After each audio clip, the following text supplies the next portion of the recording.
Bonjour, les deux exercices de cette semaine ont pour but de démontrer deux relations de trigonométrie qui ne sont pas officiellement au programme en troisième, mais que vous retrouverez si vous continuez des études en mathématiques.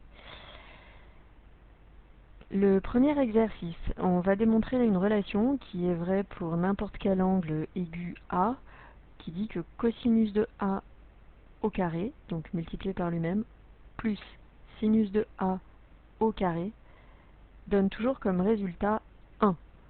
Ce qui, à la base, peut paraître surprenant parce que quand vous tapez sur vos calculatrices cosinus A, sinus A, vous trouvez toujours des valeurs approchées, ou presque.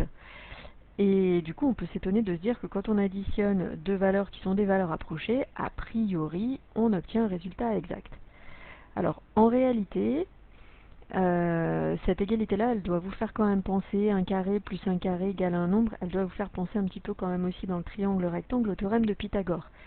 Et donc pour la démontrer, on utilise à la fois les formules de trigonométrie de cosinus et de sinus, et aussi l'égalité de Pythagore que vous connaissez depuis la quatrième. Donc j'ai fait ici un schéma d'un triangle DUR rectangle en D. Et on va dans l'exercice s'intéresser à l'angle R, sachant que de toute façon je peux permuter les lettres U et R, ça n'a aucune importance. Je pourrais mettre un A, un B, un C, peu importe. Je n'ai aucune condition sur le triangle à part celle d'avoir un triangle rectangle en un sommet. Donc quand on écrit par définition la relation de cosinus de l'angle DRU, je rappelle toujours DRU, il s'agit donc de l'angle de sommet R qui a pour côté RD et RU. Par définition, le cosinus d'un angle, c'est le côté adjacent à l'angle, donc j'espère que maintenant vous êtes plus à l'aise, c'est le côté DR, divisé par hypoténuse. Je vais la noter, l'hypoténuse étant toujours en face de l'angle droit, elle est notée ici. Donc là, on a le côté adjacent à l'angle R. Donc par définition, cosinus de l'angle R, c'est DR sur UR. Et de la même manière, sinus de l'angle R, c'est le côté opposé à l'angle R, donc le côté UD, sur l'hypoténuse qui est toujours UR. Donc quand on cherche à faire l'addition de cosinus de carré de l'angle DRU et de sinus carré de l'angle DRU, donc ça revient à additionner ça au carré et ça au carré. C'est ce qui est écrit ici. Alors on met des parenthèses autour pour bien dire que c'est l'ensemble du nombre qu'on multiplie par lui-même. Si on ne mettait pas les parenthèses, on pourrait croire que c'est uniquement dr au carré.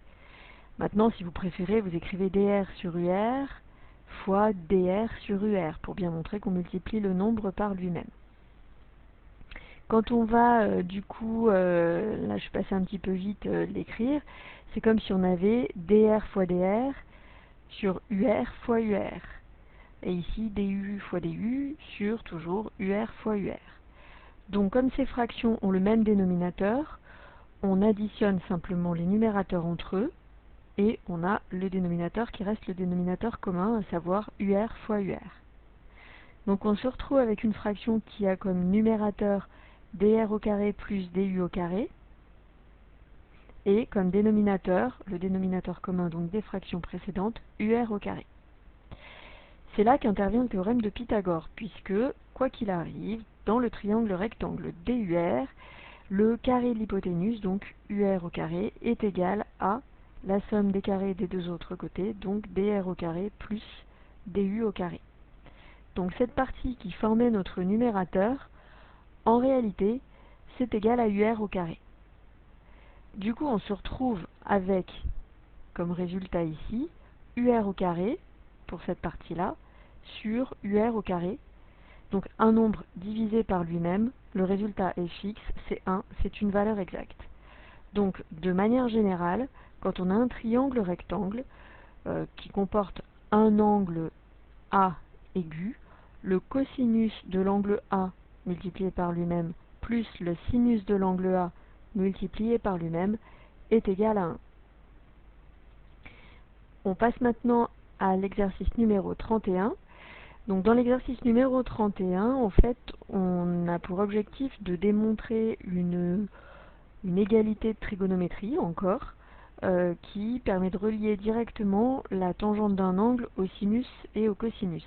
Certains d'entre vous se sont peut-être déjà posé la question, puisque là je respecte donc les notations de l'énoncé, un triangle COR, rectangle en C, un angle de sommet O. Le cosinus de l'angle O, c'est le côté adjacent à l'angle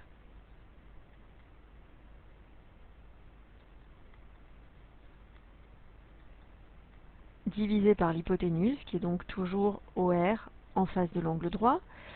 Et le sinus de l'angle O, c'est le côté opposé à l'angle O, divisé par l'hypoténuse. Donc c'est R sur RO.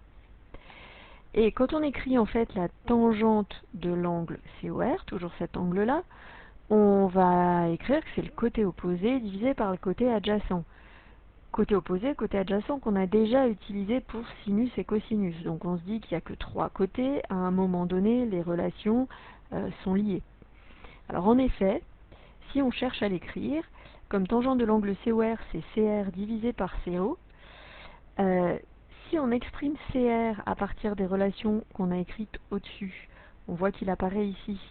Donc on peut exprimer CR, c'est RO fois sinus de l'angle COR, puisque on peut utiliser l'égalité des produits en croix toujours. Donc on pourrait écrire à la place de CR ce qu'on a trouvé là, ce qu'on fait ici. Et de la même manière, quand on veut la longueur CO, en fait, on s'aperçoit qu'elle intervient aussi dans l'égalité avec cosinus. Donc on pourrait exprimer CO, qui est égal à RO fois cosinus COR. Du coup, on remplace ici par RO fois cosinus COR. Et on se retrouve avec une nouvelle égalité pour la tangente de l'angle COR, qui ne fait plus intervenir directement le côté opposé et le côté adjacent, mais qui font finalement intervenir l'hypoténuse avec le sinus de l'angle COR et l'hypoténuse avec le cosinus de l'angle COR. Comme on a un nombre multiplié par quelque chose, le même nombre multiplié par quelque chose, RO étant non nul, on peut simplifier cette fraction par RO. Peut-être qu'en quatrième vous avez appris qu'on barrait.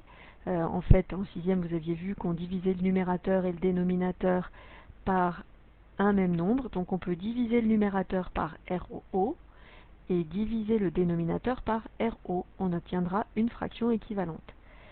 Et du coup, si on divise par RO, ici il va nous rester seulement sinus de l'angle et ici seulement cosinus de l'angle.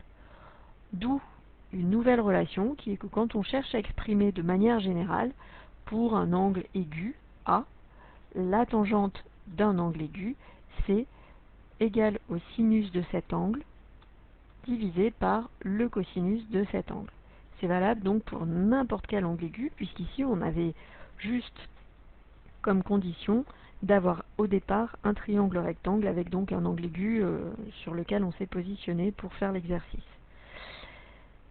Donc les deux exercices qu'on vient de voir là sont un peu théoriques. On n'a pas de longueur donnée, 11 cm, 3 cm, pas d'angle donné, 27 degrés, parce que ce sont des exercices de démonstration plus théoriques.